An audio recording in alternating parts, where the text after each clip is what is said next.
one. Item number one.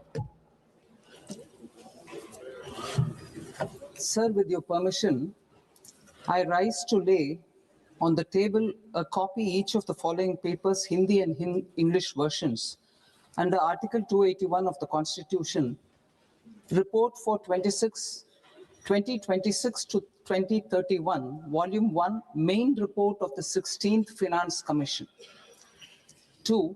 Report for 2026-2031, Volume 2, Annexures of the 16th Finance Commission. Number 3, explanatory memorandum as to the action taken on the recommendations contained in the above report. Item number 2, माननीय वित्त मंत्री Nirmala Sitharaman ji.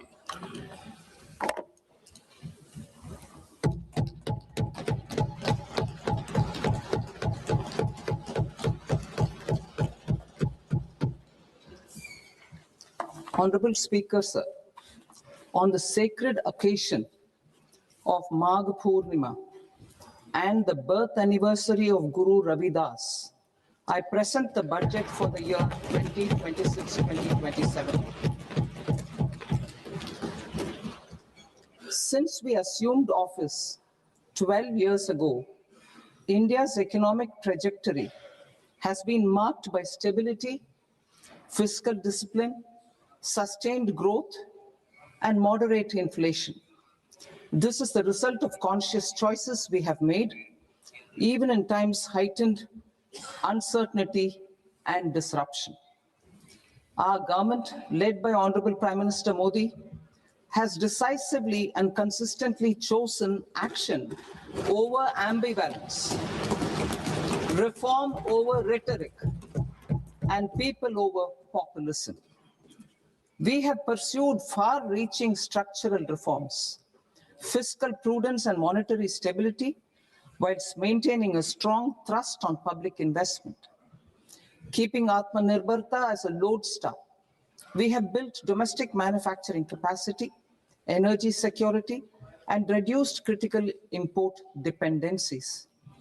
Simultaneously, we have ensured that citizens benefit from every action of the government, undertaking reforms to support employment generation, agricultural productivity, household purchasing power, and universal services to people. These measures have delivered a high growth rate of around 7% and helped us make substantial strides in poverty reduction and improvement in the lives of our people. Today, we face an external environment in which trade and multilateralism are imperiled and access to resources and supply chains are disrupted. New technologies are transforming production systems while sharply increasing demands on water, energy, and critical minerals. India will continue to take confident steps towards Vikasit Bharat, balancing ambition with inclusion. As a growing economy with expanding trade and capital needs, India must also remain deeply integrated with global markets, exporting more and attracting stable long-term investment.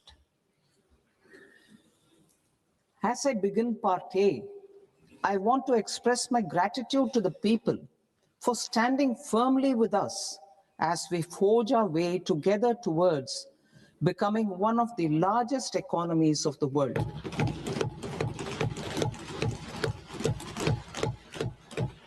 Our aim is to transform aspiration into achievement and potential into performance as we ensure that the dividends of growth reach every farmer, the scheduled caste, the scheduled tribes, the nomads, the youth, the poor, and the women. In Vikasit Bharat Young Leaders Dialogue 2026, several innovative ideas were shared with our Prime Minister, which have inspired many of the proposals, making this a unique Yuva Shakti-driven budget. Our government's sankalp is to focus on our poor underprivileged, and the disadvantaged. To deliver on this sankalp, and given that this is the first budget prepared in Kartavya Bhavan, we are inspired by three Kartavya. Our first Kartavya is to accelerate and sustain economic growth by enhancing productivity and competitiveness and building resilience to volatile global dynamics. Our second Kartavya is to fulfill aspirations of our people and build their capacity, making them strong partners in India's path to prosperity. Our third Kartavya, aligned with our vision of Sabka Saath, Sabka Vikas, is to ensure that every family, community, region, and sector has access to resources, amenities, and opportunities for meaningful participation. This threefold approach requires a supportive ecosystem. The first requirement is to sustain the momentum of structural reforms, continuous, adaptive, and forward-looking. Second, a robust and resilient financial sector is central to mobilizing savings, allocating capital efficiently, and managing risks. Third, cutting-edge technologies, including AI applications, can serve us as force multipliers for better governance. Reform Express. Our government has undertaken comprehensive reforms towards creating employment, boosting productivity, and accelerating growth. After the Prime Minister's announcement on Independence Day in 2025, over 350 reforms have been rolled out. This includes GST simplification, notification of labor codes, and rationalization of mandatory quality control orders. High-level committees have been formed, and in parallel, the central government is working with the state governments on deregulation and reducing compliance requirements. The Reform Express is well on its way and will maintain its momentum to help us fulfill our Kartavya. I now move to specific proposals. Under our first Kartavya, to accelerate and sustain economic growth, I propose interventions in 6 areas. 1. Scaling up manufacturing in 7 strategic and frontier sectors. 2. Rejuvenating legacy industrial sectors.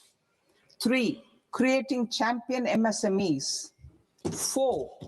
Delivering a powerful push for infrastructure.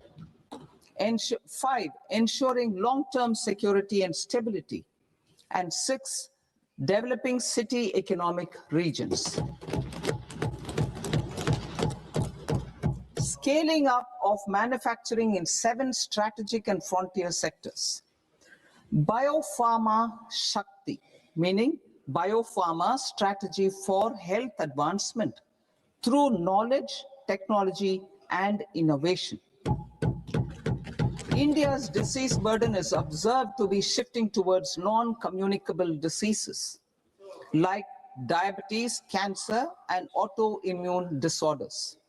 Biologic medicines are key to longevity and quality of life at affordable costs. To develop India as a global biopharma manufacturing hub,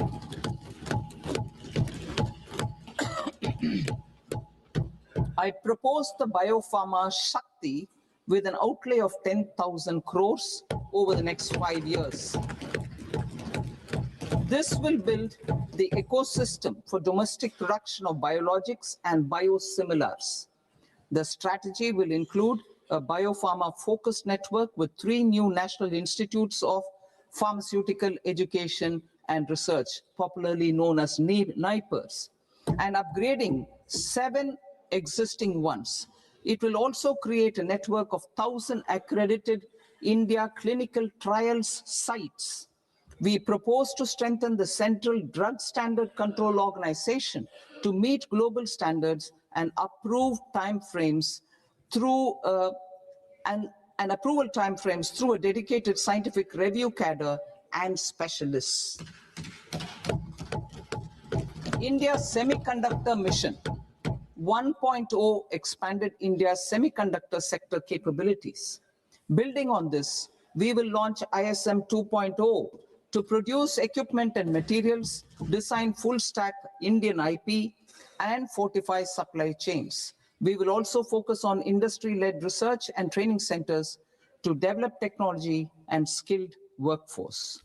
The Electronics Components Manufacturing Scheme, launched in April 2025 with an outlay of 22,919 crores, already has investment commitments at double the targets. We propose to increase the outlay to 40,000 crores to capitalize on this momentum.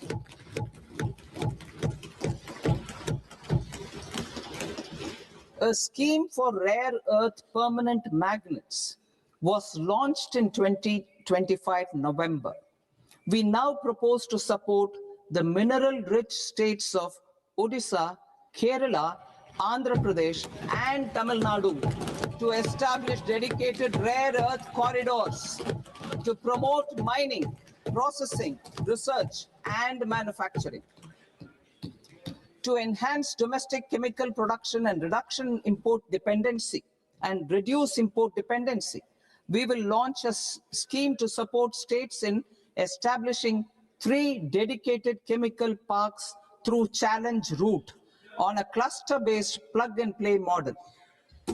Strong capital goods.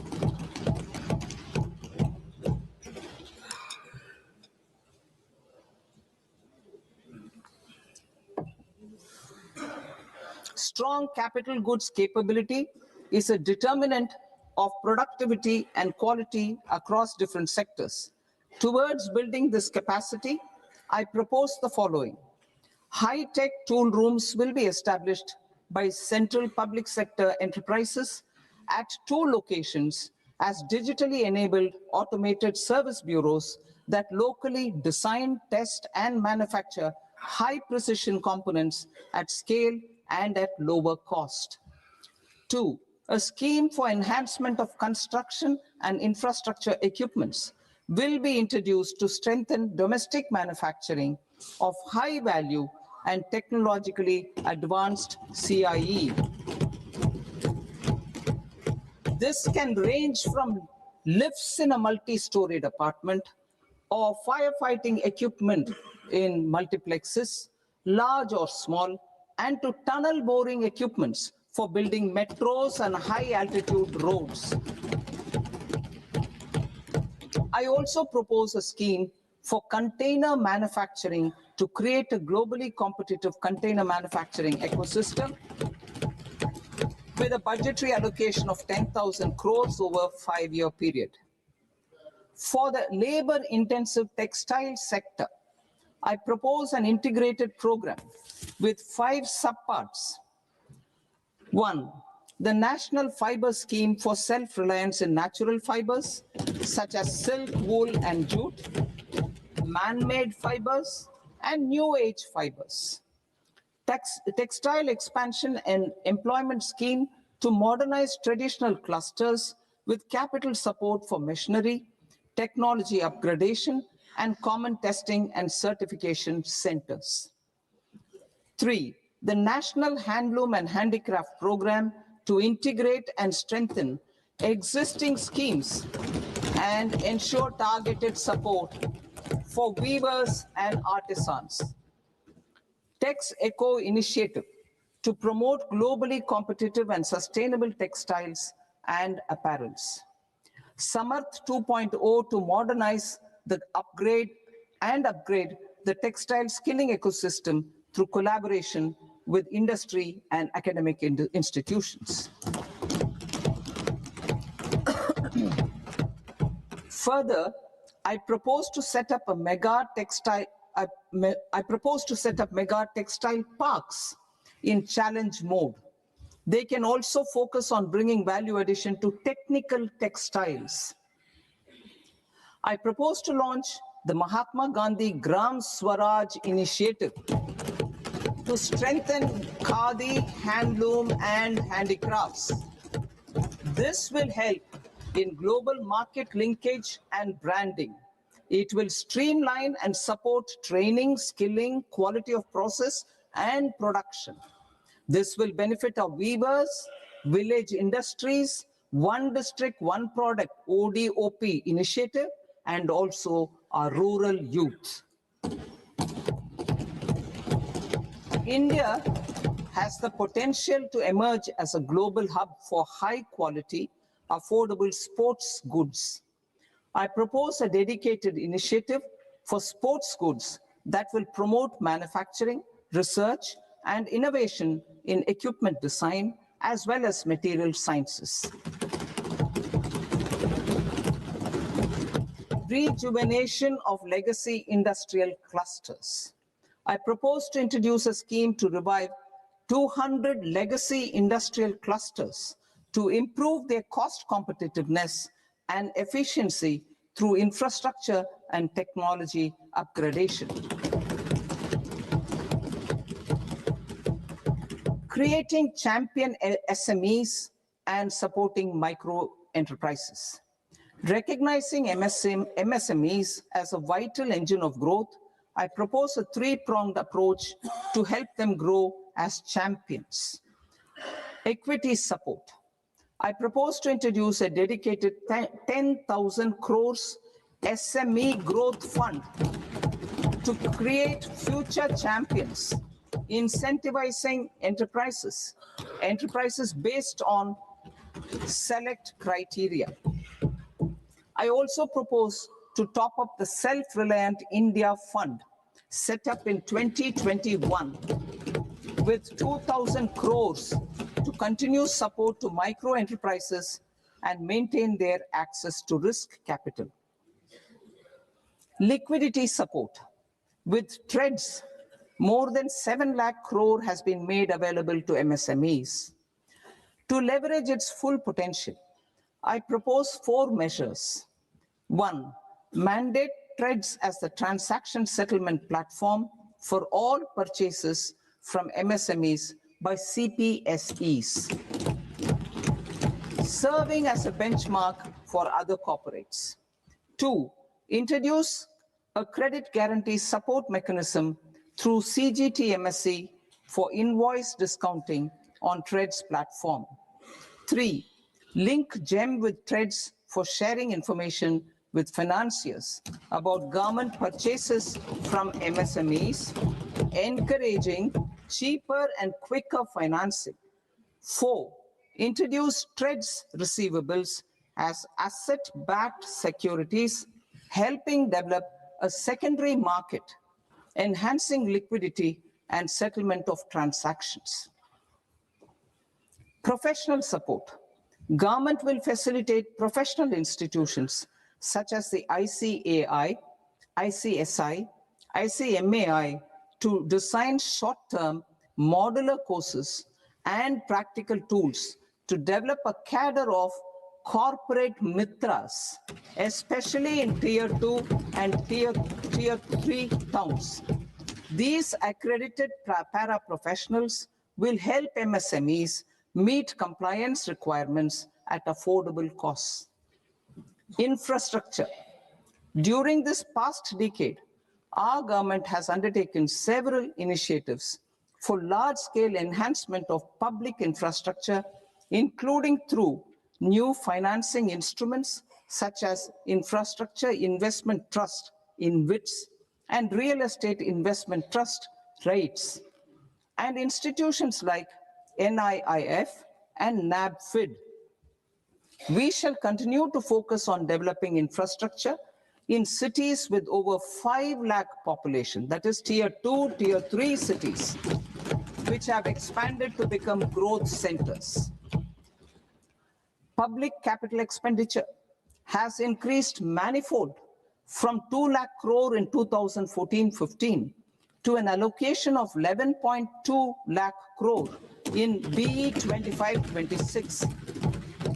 In this coming year, that is financial year 2026-27, I propose to increase it to 12.2 lakh crores to continue the momentum.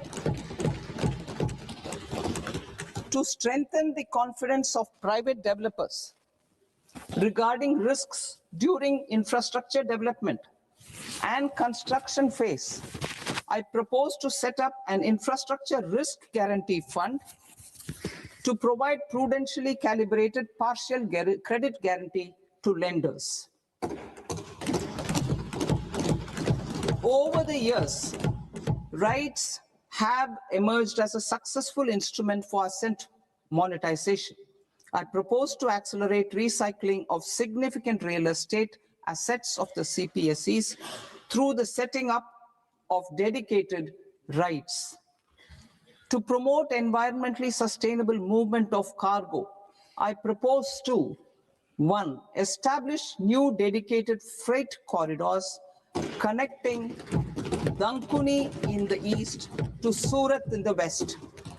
Operationalize 20 new national waterways over the next 5 years, starting with National Waterways 5 in Orissa to connect mineral-rich areas of Talcher and Angul and industrial centers like Kalinga Nagar to the ports of Paradeep and Dhamra. Training institutes will be set up as regional centers of excellence for development of required manpower for these waterways. This will benefit youth in the entire stretch of the waterways to train and acquire skills. Further, a ship repair ecosystem catering to inland waterways will also be set up at Varanasi and Patna. And C, launch a coastal cargo promotion scheme for incentivizing a modal shift from rail to road to increase the share of inland waterways and coastal shipping from 6% to 12% by 2047. To enhance last mile and remote connectivity and promote tourism, I propose to give incentives to indigenize manufacturing of seaplanes. A seaplane VGF scheme will be also introduced to provide support for operations. Carbon capture, utilization, and storage. Aligning with the roadmap launched in December 2025, the carbon capture, utilization, and storage technologies at scale will achieve higher readiness and in end-use application across 5 industrial sectors, including power, steel, cement, refineries, and chemicals. An outlay of 20,000 crore is proposed over the next 5 years for this purpose. City economic regions. Cities are India's engines of growth, innovation, and opportunities. We shall now focus on Tier 2, Tier 3 cities, and even temple towns, which need modern infrastructure and basic amenities. This budget aims to further amplify the potential of cities to deliver the economic power of agglomerations by mapping city economic regions based on their specific growth drivers. An allocation of 5,000 crore per CER over 5 years is proposed for implementing their plans through a challenge mode with a reform cum result-based financing mechanism. In order to promote environmentally sustainable passenger systems, we will develop 7 high-speed rail corridors between cities as growth connectors, namely Mumbai to Pune, Pune to Hyderabad, Hyderabad to Bengaluru, Hyderabad to Chennai, Chennai to Bengaluru, Delhi to Varanasi, Varanasi to Siliguri.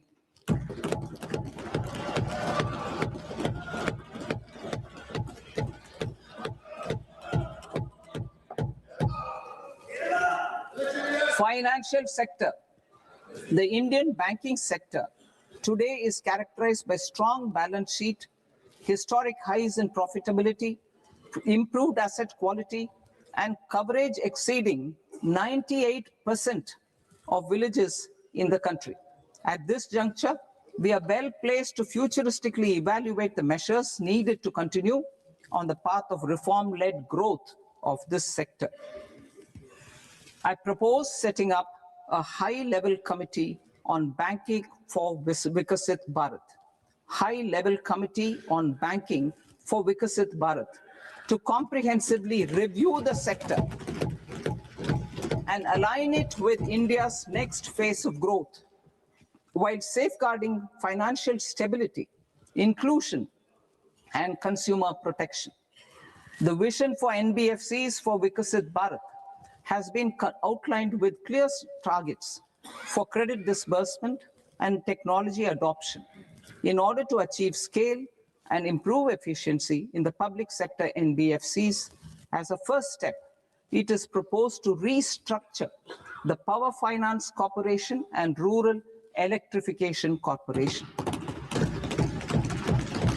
I propose a comprehensive review of the foreign exchange management non-debt instruments rules to create a more contemporary, user-friendly framework for foreign investments consistent with India's evolving economic priorities.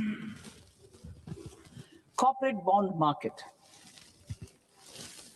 I propose to introduce a market-making framework with suitable access to funds and derivatives on corporate bond indices.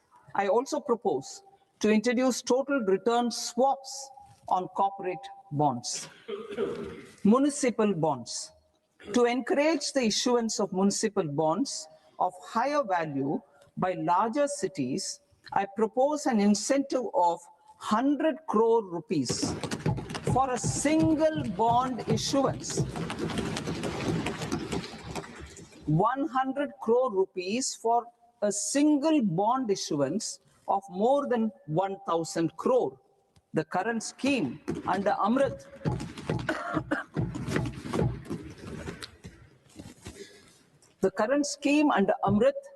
which incentivizes issuances up to 200 crores only, will also continue to support smaller and medium towns.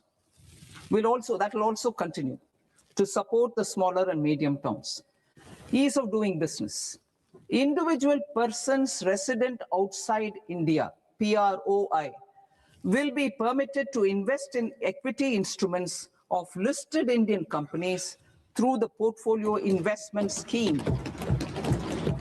It is also proposed to increase the investment limit for an individual PROI under the scheme from 5% to 10%, with an overall investment limit for all individual PROIs to 24% from the current 10%. Emerging technologies including AI.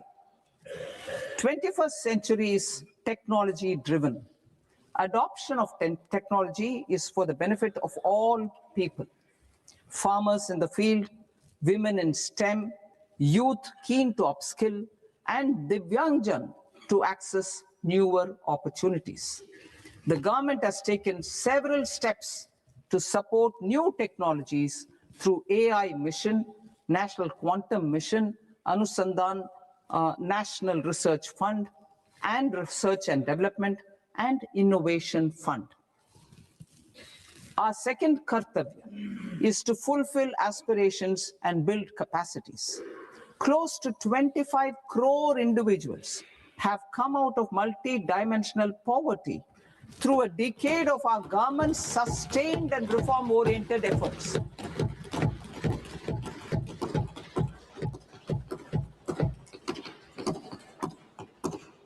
Our government has therefore decided to place a renewed emphasis on the service sector to provide a pathway to fulfilling aspirations of a youthful India with the following measures. I propose to set up a high-powered education to employment and enterprises standing committee to recommend measures that focus on services sector as a core driver of Viksit Bharat. This will make us a global leader in services with a 10% global share by 2047. The committee will prioritize areas to optimize the potential for growth, employment, and exports. They will also assess the impact of emerging technologies, including AI, on jobs and skill requirements and propose measures thereof. To create a range of skilled career pathways, a new range of skilled career pathways for our youth, I propose interventions in the following sectors. Health. Existing institutions for allied health professionals will be upgraded and new AHP institutions established in private and government sectors. This will cover 10 selected disciplines, including optometry, radiology, anesthesia, OT technology, applied psychology, and behavioral health, and add 1 lakh AHPs over the next 5 years. A strong care system covering geriatric and allied care services will be built. A variety of NSQF-aligned programs will be developed to train multi-skilled caregivers, combining core care and allied skills such as wellness, yoga, and operation of medical assistive devices. In the coming year, 1.5 lakh caregivers will be trained.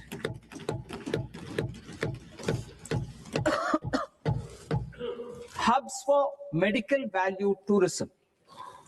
To promote India as a hub for medical tourism services, I propose to launch a scheme to support states in establishing 5 regional medical hubs in partnership with the private sector.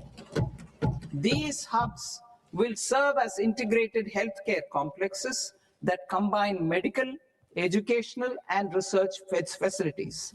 They will have Ayush centers, medical value tourism facilitation centers, and infrastructure for diagnostics, post-care, and rehabilitation. These hubs will provide diverse opportunities, job opportunities for health professionals, including doctors and AHPs. Ancient Indian yoga, already respected in several parts of the world, was given a mass global recognition when Honorable Prime Minister took it to the UN. Post-COVID, Ayurveda gained a similar global acceptance and recognition. Exporting quality Ayurveda products helps farmers who grow the herbs and youth who process the products. To meet growing global demand, a few more steps are being taken. I propose to, 1, set up 3 new All India Institutes of Ayurveda.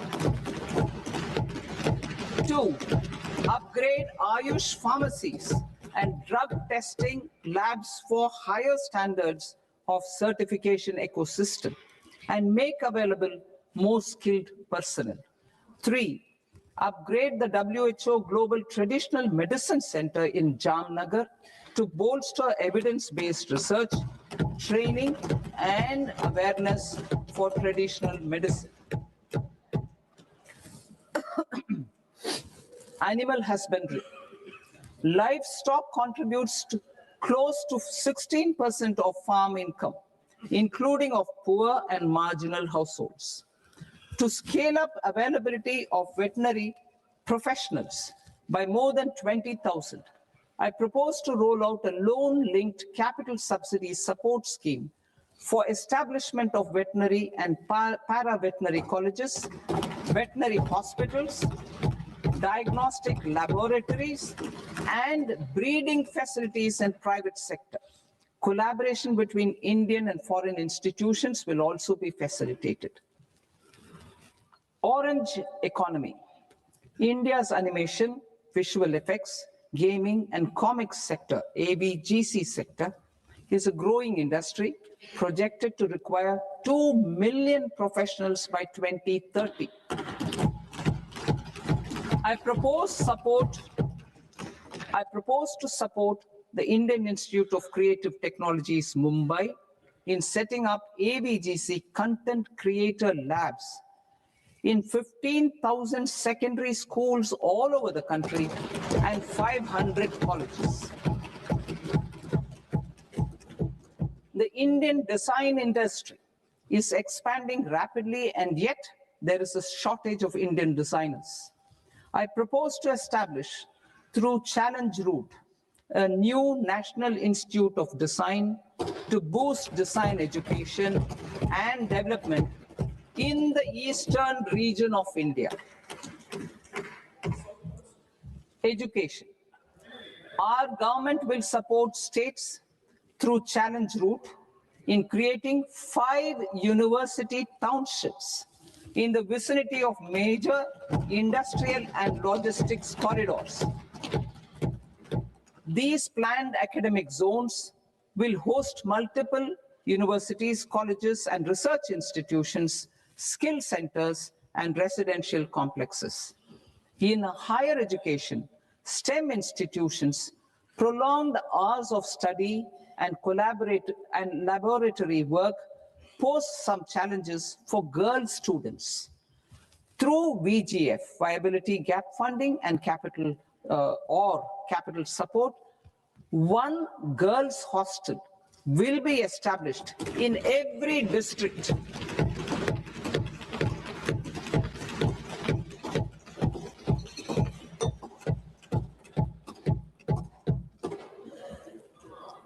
To promote astrophysics and astronomy via immersive experiences.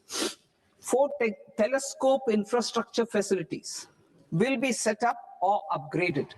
The National Large Solar Telescope, the National Large Optical Infrared Telescope, the Himalayan Chandra Telescope, and the Cosmos 2 Planetarium. Tourism. The tourism sector has the potential to play a large role in the employment generation, forex earnings, and expanding the local economy. I propose to set up a National Institute of Hospitality by upgrading the existing National Council for Hotel Management and Catering Technology. It will function as a bridge between academia, industry, and government. I also propose a pilot scheme for upskilling 10,000 guides in 20 iconic tourist sites through a standardized, high-quality, 12-week training course in hybrid mode in collaboration with the Indian Institute of Management. A national destination digital knowledge grid will be established to digitally document all places of significance, cultural, spiritual, and heritage. This initiative will create a new ecosystem of jobs for local researchers, historians, content creators, and technology partners. India has the potential and opportunity to offer world-class trekking and hiking experience. We will develop ecologically sustainable mountain trails in Himachal Pradesh, Uttarakhand, and Jammu Kashmir. Also in Araku Valley in the Eastern Ghats and Podigai Malai in the Western Ghats. Turtle trails along key nesting sites in the coastal areas of Odisha, Karnataka, and Kerala. And 3 bird watching trails along the Pulikat Lake in Andhra Pradesh, Tamil Nadu. It's on the border. Under the visionary leadership of Honorable Prime Minister, we established the International Big Cat Alliance in 2024. This year, India is hosting the first ever Global Big Cat Summit, where heads of governments and ministers from 95 range countries will deliberate on collective strategies for conservation. Heritage and culture tourism. I propose to develop 15 archaeological sites, including Lothal, Dholavira, Rakhigarhi, Adichanallur, Sarnath, Hastinapur, and Leh Palace into vibrant experiential cultural destinations. Excavated landscapes will be open to the public through curated walkways. Immersive storytelling skills and technologies will be introduced to help conservation labs, interpretation centers, and guides. The sports sector provides multiple means of employment, skilling, and job opportunities. Taking forward the systematic nurturing of sports talent, which is set in motion through the Khelo India program earlier, I propose to launch a Khelo India mission to transform the sports sector over the next decade. The mission will facilitate an integrated talent development pathway supported by training centers, which are foundational, intermediate, and elite levels. B, systematic development of coaches and support staff. C, integration of sports science and technology. D, competitions and leagues to promote sports culture and provide platforms. And E, development of sports infrastructure for training and competition. Our third Kartavya aligns with our vision of Sabka Saath, Sabka Vikas towards Vikasit Bharat. This requires targeted efforts for 1, increasing farmer incomes through productivity enhancement and entrepreneurship, with special attention to small and marginal farmers. B, empowering Divyangjan through access to livelihood opportunities, training, and high-quality assistive devices. C, empowering the vulnerable to access mental health and trauma care.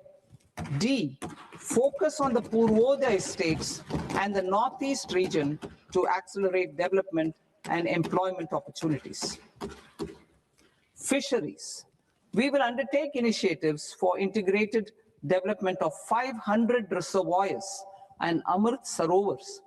2, strengthen the fisheries value chain in coastal areas and enable market linkages involving startups and women-led groups together with fish farmer producer organizations.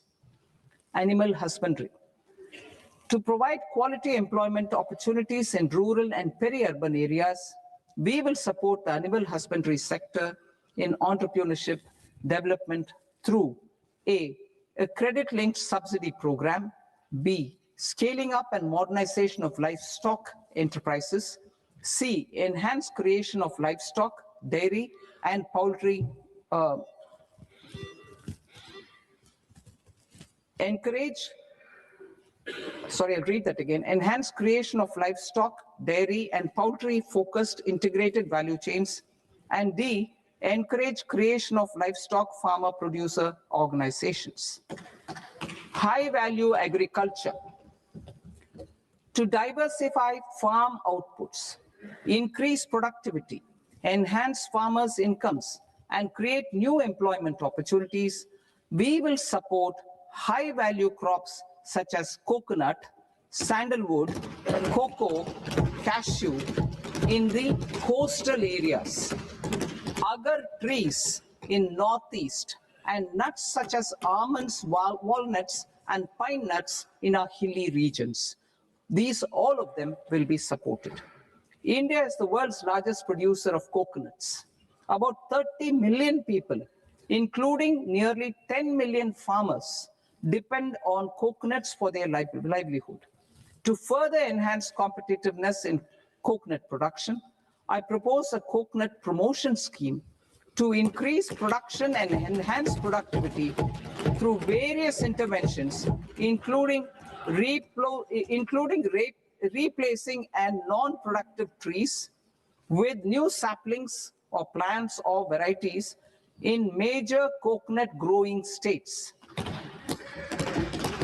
A dedicated program is proposed for Indian cashew and cocoa to make India self-reliant in raw cashew and coconut production and processing, enhance export competitiveness, and transform Indian cashew and Indian cocoa into premium global brands by 2030. Sandalwood. Sandalwood is closely linked to India's social and cultural heritage. Our government will partner with state governments to promote focused cultivation and post-harvest processing to restore the glory of the Indian sandalwood ecosystem, to rejuvenate old, low-yielding orchards, and expand high-density cultivation of walnuts, almonds, and pine nuts. We will support a dedicated program to enhance farmer incomes and in bringing value addition by engaging youth.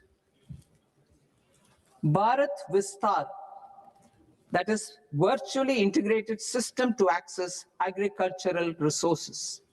I propose to launch Bharat Vistar, a multilingual AI tool that shall integrate the AgriStack portals and the ICAR package on agricultural practices with AI systems. This will enhance farm productivity, enable better decisions for farmers, and reduce risk by providing customized advisory support. She Marts for rural women-led enterprises. Building on the success of Lakpati Didi program, I propose to help women take the next step from credit-linked livelihoods to being owners of enterprises. Self-help entrepreneur, She Marts will be set up as community-owned retail outlets within the cluster-level federations through enhanced and innovative financing instruments. Empowering Divyangjan. Divyangjan Kaushal Yojana. Information technology, AVGC sectors, hospitality and food and beverages sectors often offer task-oriented and process-driven roles which are suitable for Divyangjan. We will ensure dignified livelihood opportunities through industry-relevant and customized training specific to each Divyangjan group. Divyang Sahara Yojana. Timely access to high-quality assistive devices for all eligible Divyangjan is a fundamental need. I propose to, 1, support the Artificial Limbs Manufacturing Corporation of India, Alimco, to set up and to scale up production of assistive devices, invest in R&D and AI integration, strengthen PM Divyasha Kendras, and support setting up of assistive technology marts as modern retail style centers where Divyangjan and senior citizens can see, try, and purchase assistive products.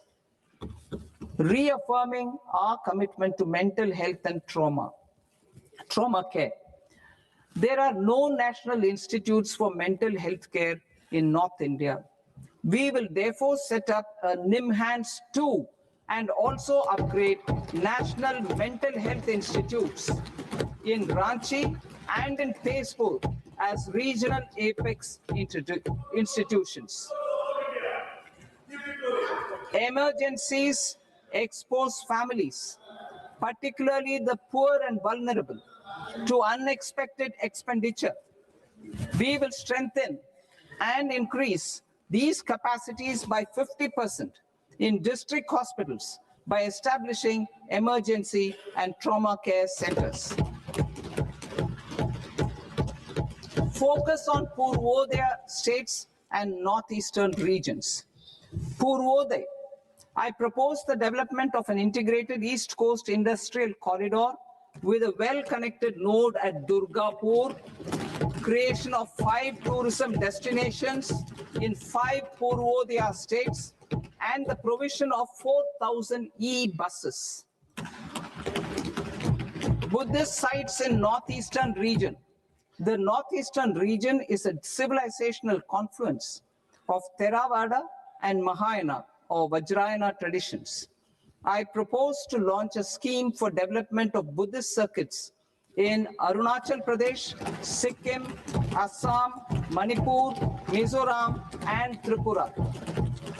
The scheme will cover preservation of temples and monasteries, pilgrimage interpretation centers, connectivity, and pilgrim amenities. 16th Finance Commission. On 17th November 2025, the 16th Finance Commission submitted its report to the President. As mandated under Article 281 of the Constitution, the government is to lay the report along with the explanatory memorandum on the action taken report on the recommendations of the Commission in Parliament, which, Sir, Honorable Speaker, you've allowed me to do at the commencement of this session. The government has accepted the recommendation of the Commission to retain the vertical share of devolution at 41%. As recommended by the Commission, I have provided 1.4 lakh crores of rupees to the states for the year 2026-2027 as Finance Commission grants. These include rural and urban local body and disaster management grants. Fiscal consolidation. Government has been delivering on our fiscal commitments consistently without compromising on social needs. To strive towards accepted standards of fiscal management in Budget 25-26, I had indicated that the central government would target reaching a debt to GDP ratio of 50 plus or minus 1% by 2030-31. In line with this, the debt to GDP ratio is estimated to be 55.6% of GDP in BE 26-27, compared to 56.1% of GDP in RE 25-26. A declining debt to GDP ratio will gradually free up resources for priority sector lending and expenditure by reducing the outgo on interest payments. One of the main operational instruments for debt targeting is the fiscal deficit. I'm happy to inform this August House that I fulfilled my commitment made in 2021-2022 to reduce fiscal deficit below 4.5% of GDP by 25-26.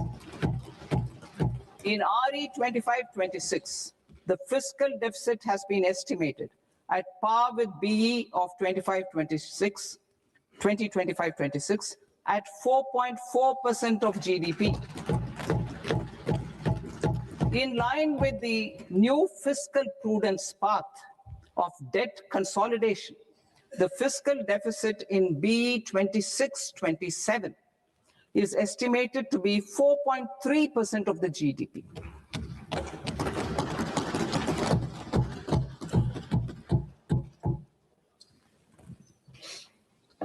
The revised estimates of the non-debt receipts are 34 lakh crore rupees, of which the center's net tax receipts are 26.7 lakh crore. The revised estimate of the total expenditure is 49.6 lakh crore rupees, of which the capital expenditure is about 11 lakh crores. Budget estimates 2026 to 2027. Coming to 26-27, the non-debt receipts and the total expenditure are estimated as 36.5 lakh crore and 53.5 lakh crore respectively. The center's net tax receipts are estimated at 28.7 lakh crore rupees. To finance the fiscal deficit, the net market borrowings from dated securities are estimated at 11.7 lakh crore rupees. The balance financing is expected to come from small savings and other sources. The gross market borrowings are estimated at 17.2 lakh crore rupees. I'll now move to Part B. Part B, direct taxes.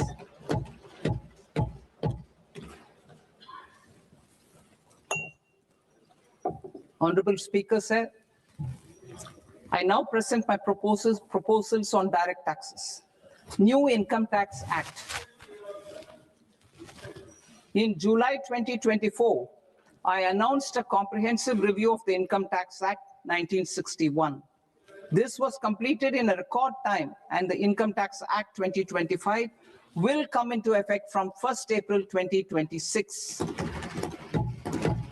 The simplified income tax rules and forms will be notified shortly, giving adequate time to taxpayers to acquaint themselves with its requirements.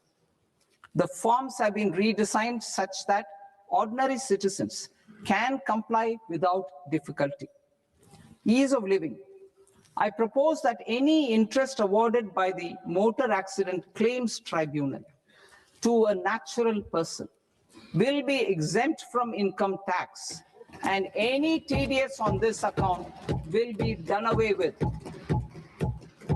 I propose to reduce TCS rate on the sale of overseas tour program package from the current 5% and 20% to 2% without any stipulation of amount. I propose to reduce TCS rate for pursuing education and for medical purposes under the Liberalized Remittance Scheme, popularly known as LRS, from 5% to 2%. Supply of manpower services is proposed to be specifically brought within the ambit of payment to contractors for the purpose of TDS to avoid ambiguity. Thus, TDS on these services will be at the rate of either 1% or 2% only. I propose a scheme for small taxpayers, wherein a rule-based automated process will enable obtaining a lower or nil deduction certificate instead of filing an application with the assessing officer. For the ease of taxpayer holding securities in multiple companies, I propose to enable depositories to accept Form 15G or Form 15H from the investor and provide it directly to various relevant companies. I propose to extend time available for revising returns from 31st December to up to 31st March with the payment of a nominal fee. I also propose to stagger the timeline for filing of tax returns.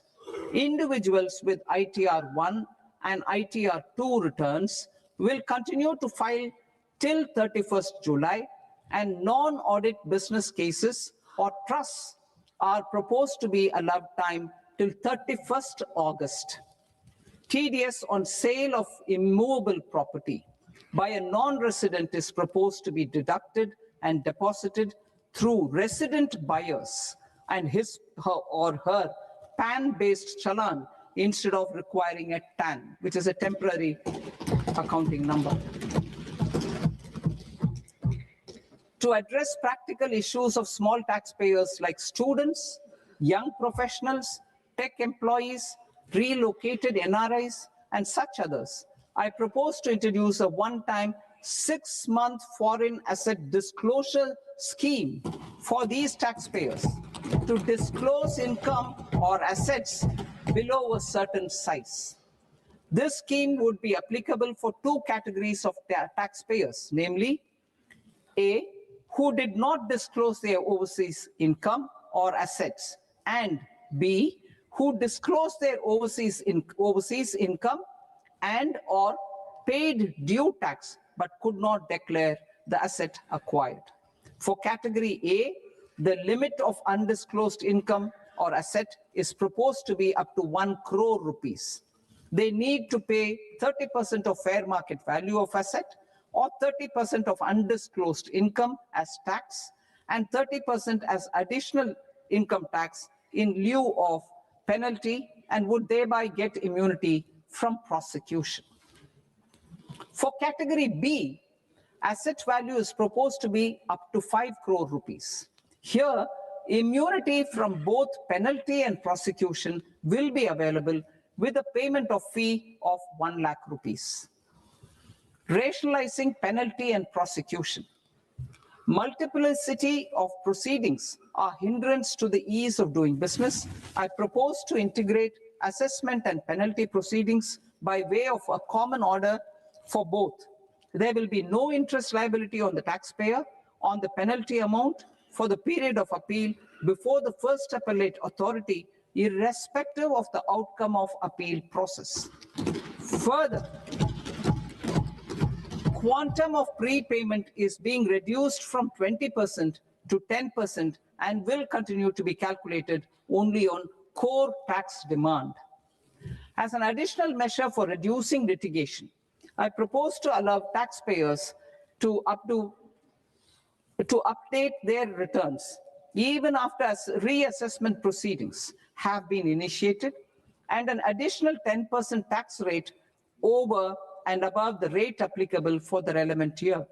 The assessing officer will then use only this updated return in his proceedings. There is already a framework for immunity from penalty and prosecution in the cases of underreporting. I propose to apply this framework for immunity to misreporting too. However, in such a case, the taxpayer will need to pay 100% of the tax amount as an additional income tax over and above the tax and interest due. Penalties for certain technical defaults, such as failure to get accounts audited, non-furnishing of transfer pricing audit report, and default in furnishing statement for financial transactions are proposed to be converted into fee.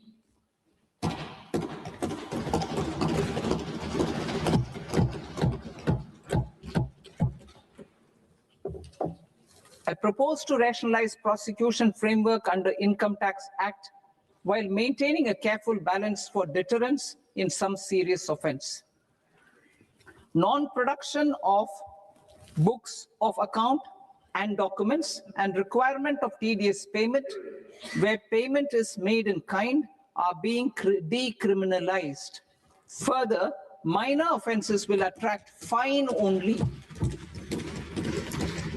The remaining prosecutions will be graded commensurate with the quantum of offense. They will entail only simple imprisonment with maximum imprisonment reduced to 2 years and power to courts to convert even those into fines. There is no penalty. There's no penalty presently for non-disclosure of non-immovable foreign assets with aggregate value less than 20 lakh rupees. I propose to also provide them with immunity from prosecution with retrospective effect from 1/10/2024.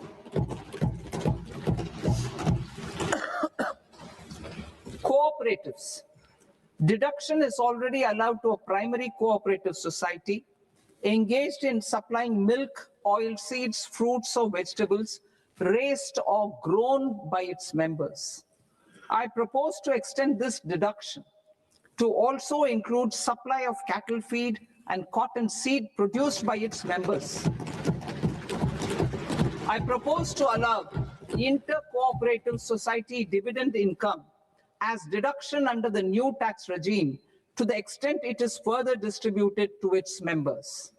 I further propose to allow exemption for a period of 3 years to dividend income received by a notified national cooperative federation on their investments made in companies up to 31/1/2026. This exemption would be allowed only for dividends further distributed to its member cooperatives. Supporting IT sector as India's growth engine.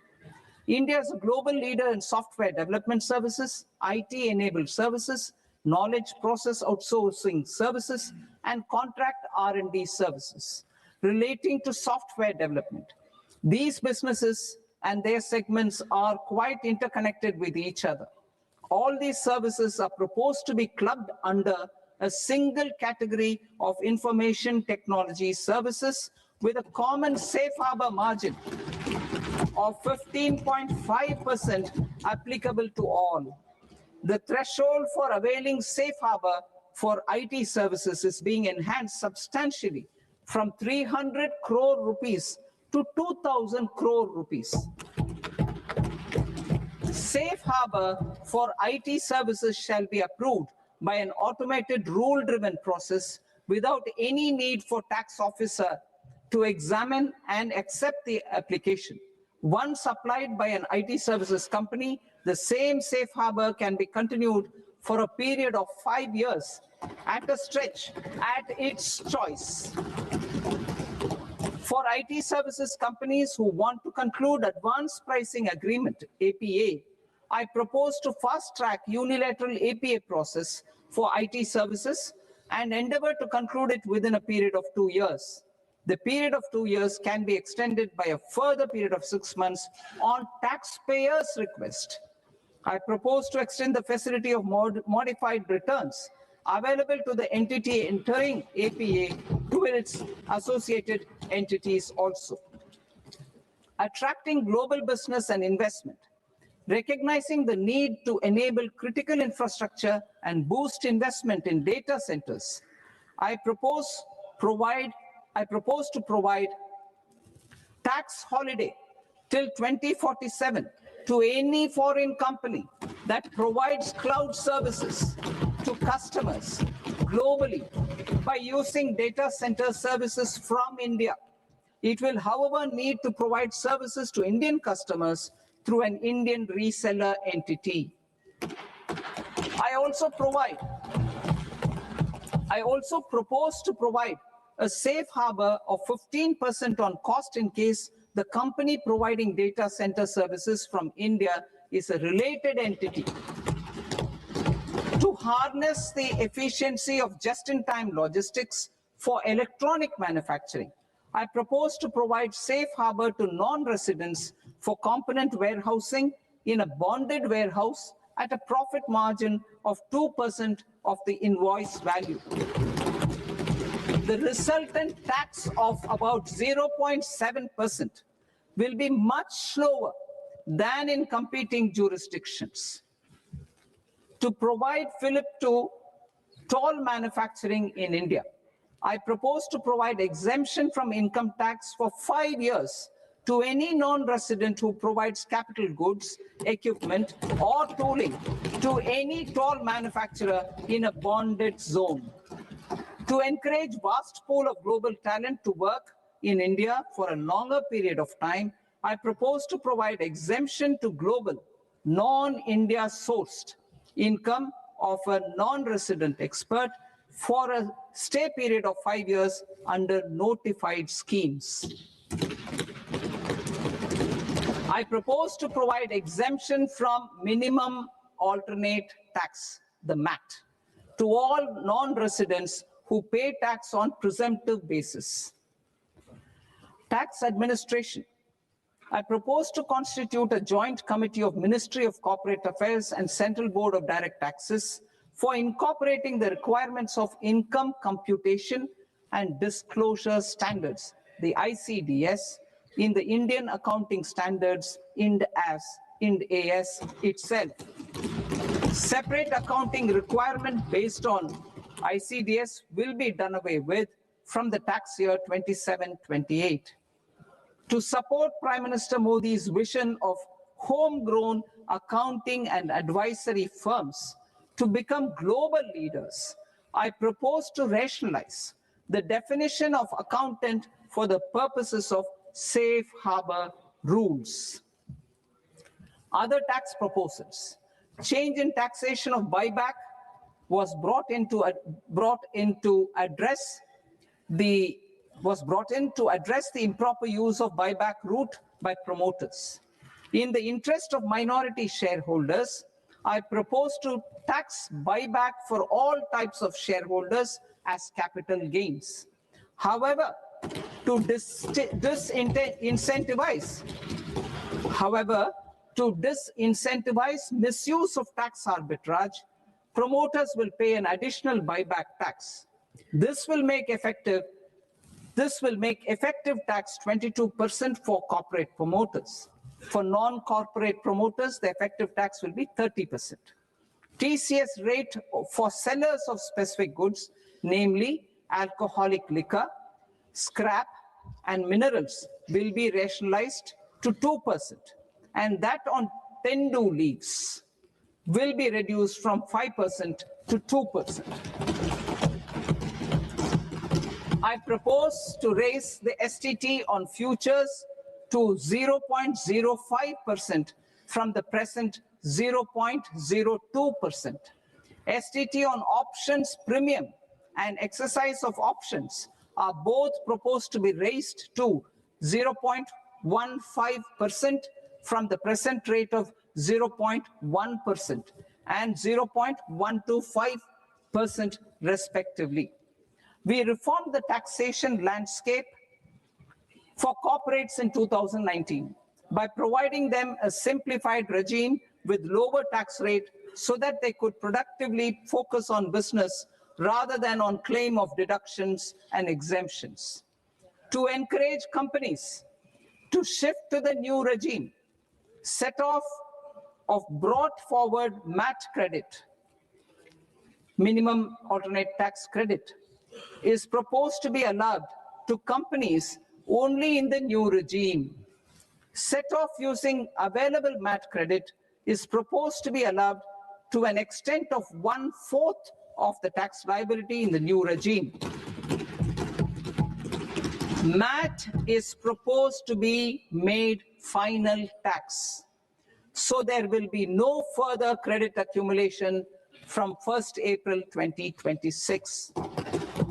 In line with this change, the rate of final tax is being reduced to 14% from the current MAT rate of 15%. The brought forward MAT credit of taxpayers accumulated till 30th March 2026 will continue to be available to them for set off as above. Indirect taxes. I shall now take up proposals related to indirect taxes. My proposals for customs and central excise aim to further simplify the tariff structure, support domestic manufacturing, promote export competitiveness, and correct inversion in duty. To continue weeding out long continuing customs duty exemptions, I propose to remove certain exemptions on items which are being manufactured in India or where the imports are negligible. Similarly, to further simplify the process of ascertaining the rate of duty applicable on a particular item, I propose to incorporate certain effective rates in various customs notifications to the tariff schedule itself. I shall now take up sector-specific proposals. Promotion of exports of marine, leather, and textile products.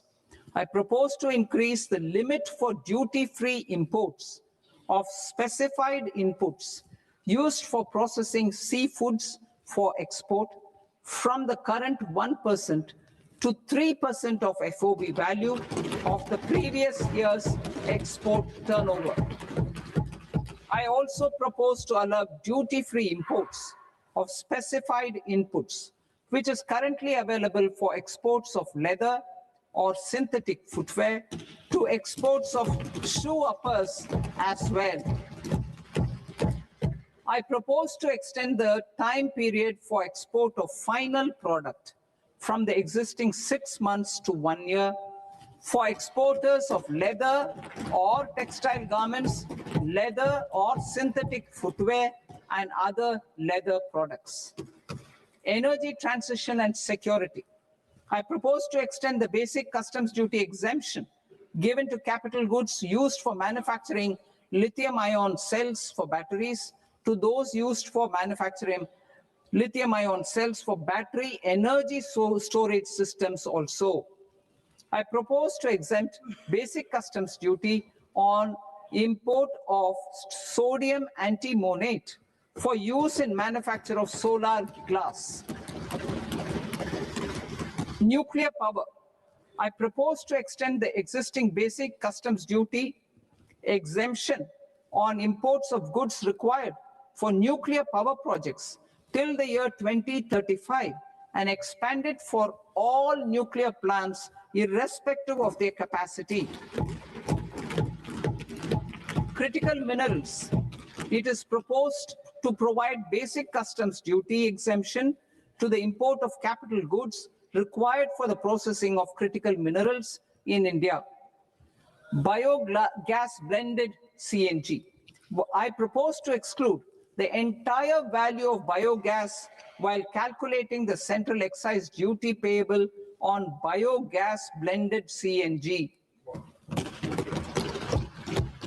Civil and defense aviation.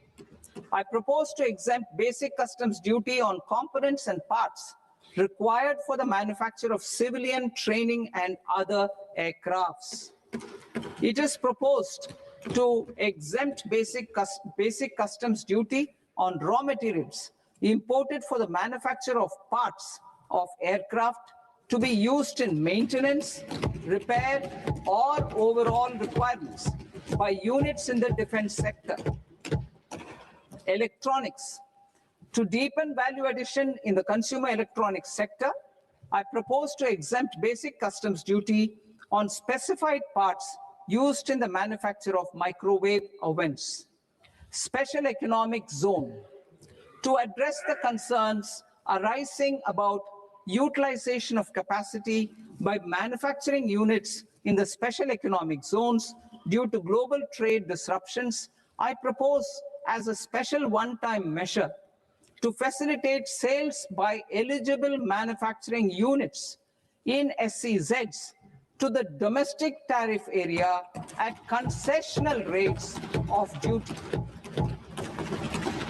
The quantity of such sales will be limited to a prescribed proportion of their exports. Necessary regulatory changes will be undertaken to operationalize the measures while ensuring level playing field for the units working in the DTA. Ease of living.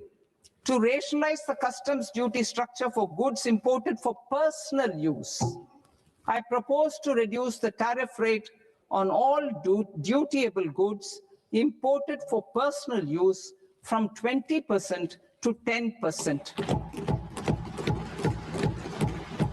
To provide relief to patients, particularly those suffering from cancer, I propose to exempt basic customs duty on 17 drugs or medicines. I propose also to add 7 more rare diseases for the purposes of exempting import duties on personal imports of drugs, medicines, and food for special medical purposes used in their treatment.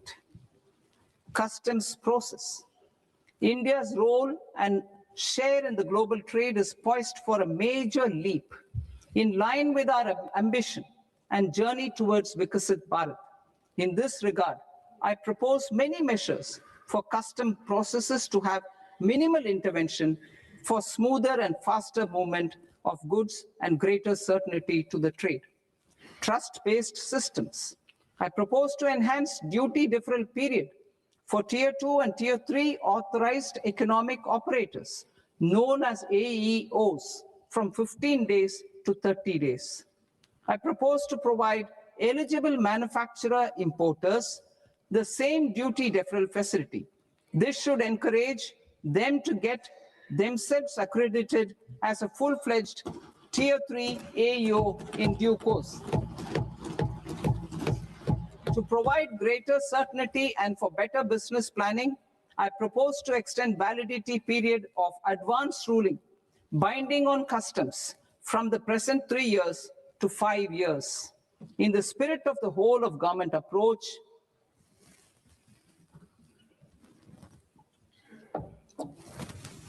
Government agencies will be encouraged to leverage AEO accreditation for preferential treatment in clearing their cargo. Regular importers with trusted long-standing supply chains will be recognized in the risk system so that the need for verification of their cargo every time can be minimized. Export cargo using electronic sealing. Export cargo using electronic sealing will be provided through clearance from the factory premises to the ship.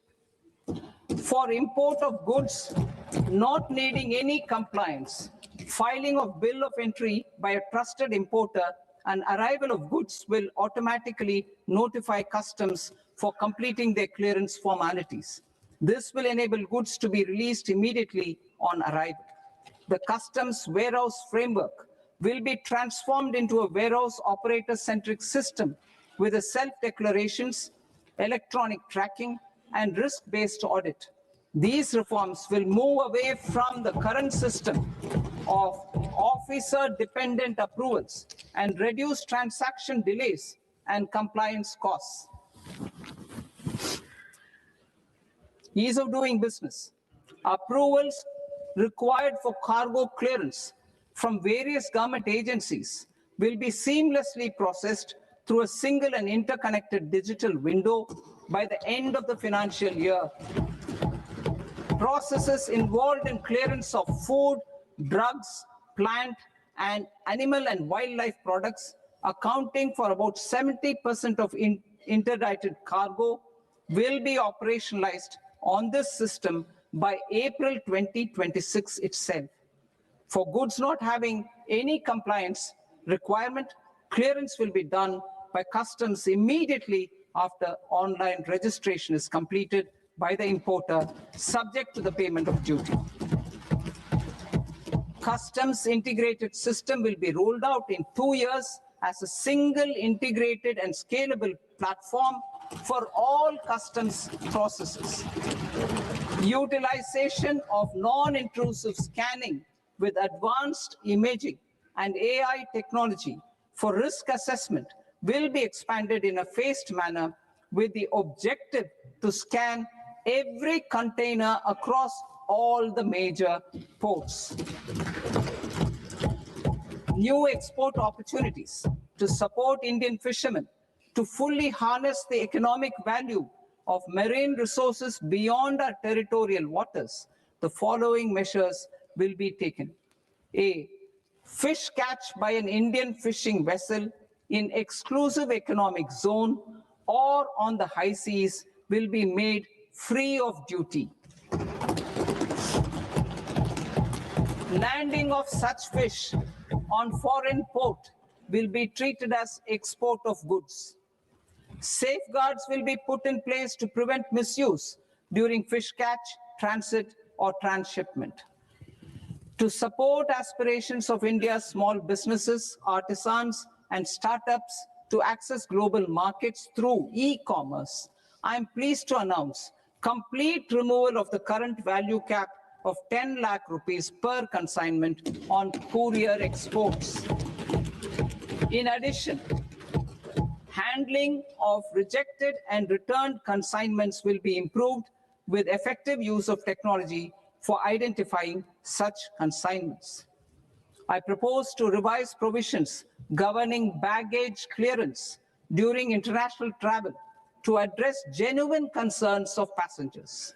The revised rules will enhance duty-free allowances in line with the present-day travel realities and provide clarity in temporary carriage of goods brought in or taken out. There are honest taxpayers who are willing to settle disputes by paying all their dues, but they get deterred due to negative connotation associated with penalty. They will now be able to close cases by paying an additional amount in lieu of penalty. Honorable Speaker, sir, with this, I commend the budget to this august House. Jai Hind.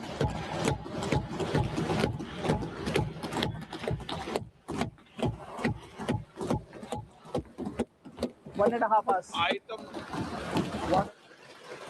Item number 3 माननीय वित्त मंत्री जी।